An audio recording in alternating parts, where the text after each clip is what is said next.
ఒక మానవ మృగం మరి సీతారామపాలెంలో ప్రవేశించి మరి అక్కడ ఏదైతే మరి ధనుప్రసాద్ అనే ఒక బొలెరో డ్రైవర్గా పనిచేస్తున్నటువంటి ప్రసాద్ ఇంట్లో చొరబడి మరి ఆ ఇంట్లో మరి అసాంఘిక కార్యక్రమాలని పాల్గొని మరి అక్కడ అడ్డు వచ్చారు అని ఏదైతే అక్కడ తల్లిని హింసిస్తుంటే చూశారని ఇద్దరు చిన్నపిల్లల్ని అతి కిరాతంగా చంపి అక్కడ ఏదైతే మరి ధనుప్రసాద్ భార్యని ముఖమంతా గాయాలు చేసి పచ్చడిగా కొట్టి ఆవిడని చంపడం జరిగింది.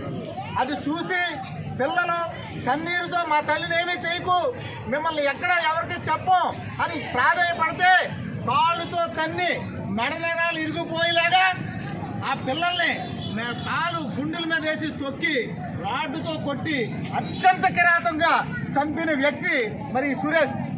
మరి ఈ సురేష్ మరి ఈ రోజు నేను చెప్తున్నాను, ఆ రోజు ఆ పిల్లలు ఆ టైంలో లేచారు, సాక్ష్యం చెప్తారని మరి పిల్లలు చంపడం జరిగింది. మరి అదే కాలనీలో మరి దళిత కాలనీ మరి రాత్రి మాటలు ఏ విధమైన ఒకవేళ అవసరాల నిమిత్తము ఒకవేళ యూరిన్కి కానీ లేకపోతే బాత్రూమ్కి కానీ మరి ఏ ఆడ మనిషి అయినా బయటకు వస్తే అతను చూస్తే ఈవిడ కూడా సాక్ష్యం చెప్తుందని మరి వాళ్ళని కూడా చంపినేమో ఈ సురేష్ అన్న కూడా. అంటే సాక్షుల్ని చంపడం అంటే ఆ చుట్టుపక్కల ఆ టైంలో ఎవరూ లెగలేదు కాబట్టి వారందరూ బ్రతికిపోయారు.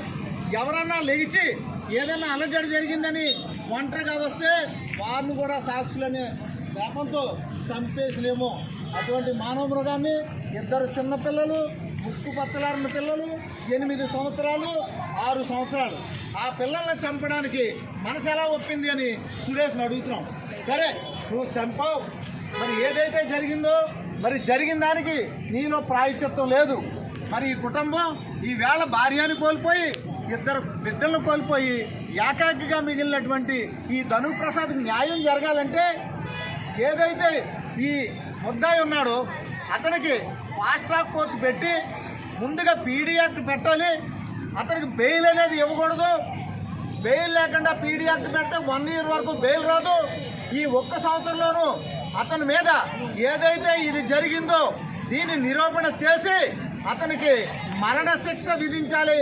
అంతకు మించిన శిక్ష ఏది కూడా అతనికి సరిపోదని తెలియజేస్తూ ఈ ప్రభుత్వం కానీ లేదా అధికారులు కానీ ఈ విషయంలో చొరవ తీసుకుని ఈ వ్యక్తిని రక్షించడానికి ఎవరో ప్రయత్నాలు చేయకుండా ఈ వ్యక్తిని ఏదైతే ఉందో బయట తిరగకుండా ఈ మానవ మృగాన్ని మళ్ళీ బయటకు వస్తే ఒక 2 నెలల్లోనో 3 నెలల్లోనో బెయిల్ వస్తే ఇతను బయట తిరిగితే ఇదే అదునుగా చూసుకుని మర్డర్ చేసినా 3 చంపినా ఆడు బయట తిరుగుతున్నాడు మేమెందుకు తిరగలేమని ఇంకొకరికి ఇది ఒక సంకేతంగా ఉంటుంది. కాబట్టి అటువంటి మన సామలకోట పట్టణంలోనే కాదు ఈ ఆంధ్రప్రదేశ్లోనే ఇటువంటి జరగకూడదు. అంటే ఈ మానవ మృగాన్ని జైల్లోనే ఉంచాలి, జైల్లోనే విచారణ చేయాలి.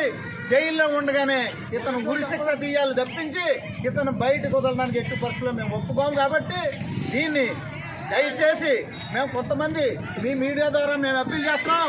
ఏదైతే లాయర్లు ఉన్నారో అయ్యా మీకు బోల్డెన్ కేసులు వస్తాయి, ఈ ఒక్క కేసు వాదిస్తేనే మీరు బ్రతికిపోరు, మీకు వచ్చి ఈ కేసుల్లో చాలా కేసులు వస్తాయి. కాబట్టి ఏ లాయరు కూడా ఈ కేసులో ఏదైతే ముద్దాయి ఉన్నాడో ముద్దాయి తరపున మీరు వాదించకూడదని లాయర్లందరికీ కూడా చేతులు ఎత్తి మొక్కి మీకు నమస్కారం తెలియజేసుకుంటూ మీరు కూడా సహకరించాలని కోరుతున్నాం.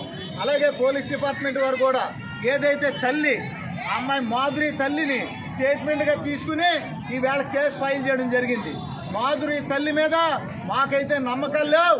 ఏదైతే 2 పిల్లల్ని కోల్పోయిన ధనుప్రసాద్ తోటి స్టేట్మెంట్ తీసుకుని ఇతని సాక్ష్యంతో ఇతను పెట్టిన కేసుతోటి అతన్ని శిక్షించాలని పోలీసు వారికి కూడా మీ ద్వారా తెలియజేసుకుంటూ ఈ విషయంలో కానీ ఏమైనా చిన్న అవకతవకలు జరిగితే సామలకోట పట్టణంలో రాజకీయ పార్టీలకు అతీతంగా, కులాలకు అతీతంగా, మతాలకు అతీతంగా అందరూ ఇతను ధనుప్రసాద్ వెనకాల ఉంటామని, ప్రతి ఒక్కరు కూడా అతనికి అండగా ఉంటామని, ఈ కేసు పూర్తయ్యే వరకు కూడా మా అందరి సహకారం ఉంటుందని తెలియజేసుకుంటూ ఈ దోషిని కఠినంగా శిక్షించాలని కోరుతూ సెలవు తీసుకున్నాను. నా పేరు పిట్టా జానకి రామారావు, దళిత సంక్షేమ సేన రాష్ట్ర వ్యవస్థాపక అధ్యక్షుడు.